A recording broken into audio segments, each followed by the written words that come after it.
سو اس میں بھی جو سب سے زیادہ خدشات ہیں وہ اسی حوالے سے ہے کہ جی جو سول جو اسپوائلر ہے جس کی ہم بارہا بات کرتے آئے ہیں ان کی طرف سے یہ اگر حربے یہ اس قسم کی جاریت اس قسم کے حملے جو ہے وہ چاہے وہ لبنان ہو و دیگر میں اگر جاری رہے تو اس سے نقصان پہنچے گا اس پورے امن عمل کو کہ جہاں پر ایک پیس ریسٹوریشن کے لیے یہ ممالک پاکستان آنا اس کو ایک ایز اے گراؤنڈ چوز کرنا نیگوسیشنز کے لیے اس میز پر بیٹھنا اور جبکہ ہم دیکھ رہے تھے کہ پری وار سیناریو میں بھی جب انڈائریکٹ ٹاکس میں بھی یہ سب سے بڑا ایک چیلنج رہا ہے جو گارنٹرز کی بھی ہم بات کر رہے ہیں اور جو گارنٹیز جو ایران متوقع اور اس کو ایکسپیکٹ وہ کرتا ہے وہ اس میں یہی گارنٹیز ہے کہ اس کے اوپر دوبارہ حملہ نہ کیا جائے اور ساتھ ساتھ لیبنان کے جنگ بندی کے حوالے سے ان کا یہ پرزور مطالبہ ضرور ہے اینڈ سائملٹینیسلی جو اسٹریٹ آف ہرمز ہے ایران یہ اچھی طرح جانتا ہے باوجود اس کے کہ it knows and it has learned کہ it can use this as a weapon اور لیکن اس سے دنیا بھر کی جو معیشتیں ہیں پورا جو گلوبل اکنامک ایک جو آرڈر ہے وہ شدید متاثر ہو رہا ہے اس کی کلوجر سے سو کہیں نہ کہیں وہ میکنزم پہ ضرور بات چیت ہونی ہے اور اس کا ایک حل نکلنا ہے so strait of Hormuz I believe کہ ان مذاکرات سے وہاں پر کوئی نہ کوئی اس پہ ایک ڈیولپمنٹ کے طور پہ وہ ایک نظر آ سکتا ہے ادر دین دیٹ بہت زیادہ امیدوں کے بھی حوالے سے آلدو آپٹمسٹکلی بات کی جا رہی ہے لیکن اس پورے سیناریو سے اس پورے مذاکرات کے عمل سے جو چیز باہر آنی چاہیے آئیڈیلی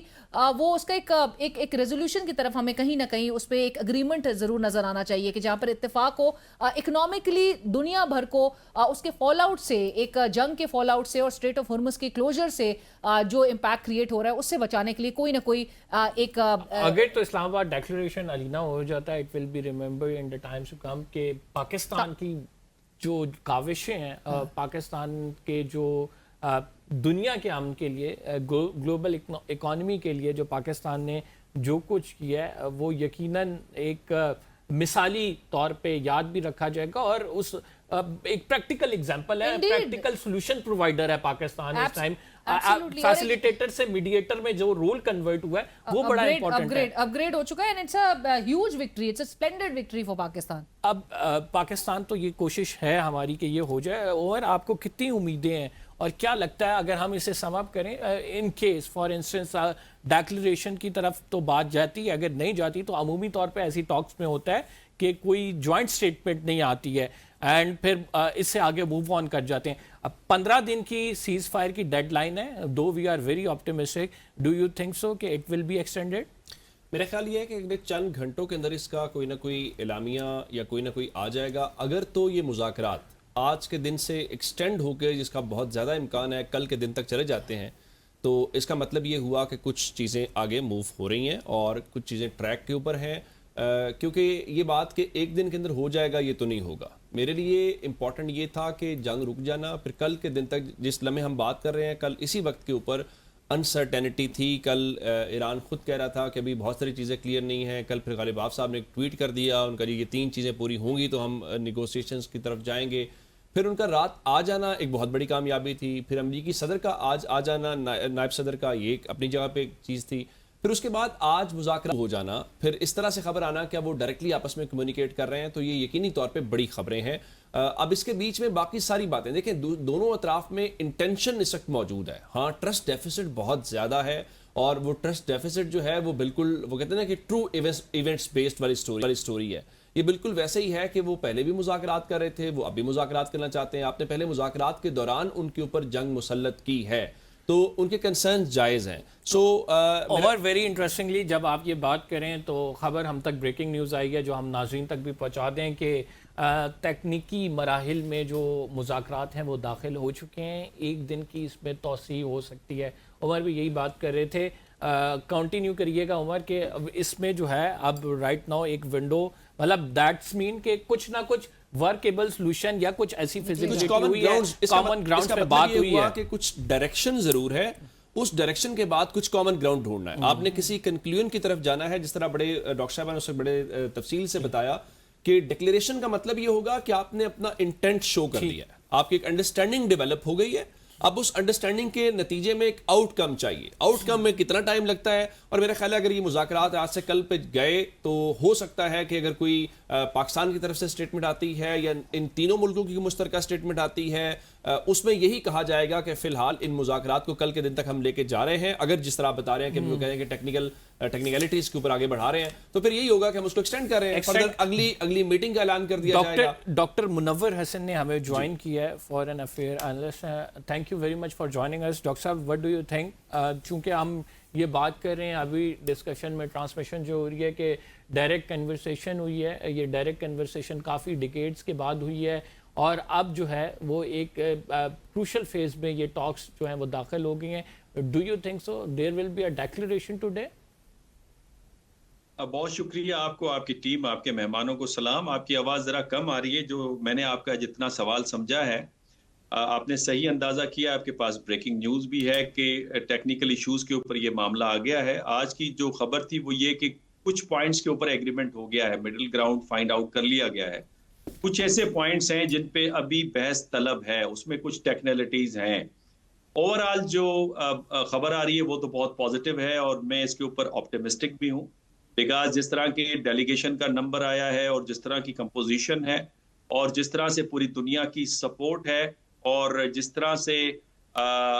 ڈپلومیسی چل رہی ہے پاکستان کی, میرا خیال ہے کہ یہ سارے عوامل بتاتے ہیں کہ اس کی جو آؤٹ پٹ ہے وہ بہت ہی زیادہ آپ کو پازیٹیو نظر آئے گا. البتہ اس کی لینگویج کیا ہو, بیکاز دونوں جو لیڈرز ہیں وہ اپنے ممالک کے اندر جو ڈومیسٹک پالیٹکس ہے ان کو بھی انہوں نے ایڈریس کرنا ہے, اور بعض اوقات ٹیبل پہ جو حالات ہوتے ہیں وہ اس کو آپ اوپن اپ نہیں کر سکتے اپنی سوسائٹیز میں, اپنی پالیٹیز کے اندر. تو اسے کس طرح سے ایڈریس کیا جائے گا یہ الگ بات ہے. بہت سارے جو معاملات ہیں غالباً وہ کھل کے بھی سامنے نہیں آئیں گے, اور اسی وجہ سے میڈیا کے حوالے سے احتیاط برتی گئی ہے. تو میں بڑا پازیٹیو ہوں, اور یہ میں نے پہلے ہی کہا تھا کہ یہ ٹرننگ پوائنٹ ہے ڈپلومیسی کے اندر اور پاکستان کی سفارتکاری کے اندر, اور جو نیا ابھرتا ہوا نظام ہے خطے کی سطح پہ, بین الاقوامی سطح پہ, جو مڈل رینج پاورز ہیں ان کا بڑا کلیدی کردار کھل کے سامنے آیا ہے ہمارے. حماد صاحب, آپ کیا سمجھتے ہیں اگر جی سی سی ممالک کی بات کی جائے, آپ کس طرح سے دیکھتے ہیں, چونکہ اب پوسٹ وار اگر ہم تھوڑا سا سینیریو ڈسکس کر لیں, ایران کی ایک طاقت تو موجود ہے خطے میں, اور پھر جی سی سی ممالک ولنریبل بھی ہیں. امریکن سیکیورٹی سسٹم انہوں نے آپٹ کیا تھا, لیکن اس نے ان کا اس طرح سے حفاظت نہیں فرمائی, اس کی حفاظت نہیں کی. Do you think so there is room for Pakistan جو ہے جی سی سی ممالک کی سیکیورٹی؟ آلریڈی ہم سعودیہ سے پیکٹ میں تو ہیں, لیکن دیگر جی سی سی ممالک بھی پاکستان کی طرف دیکھیں گے.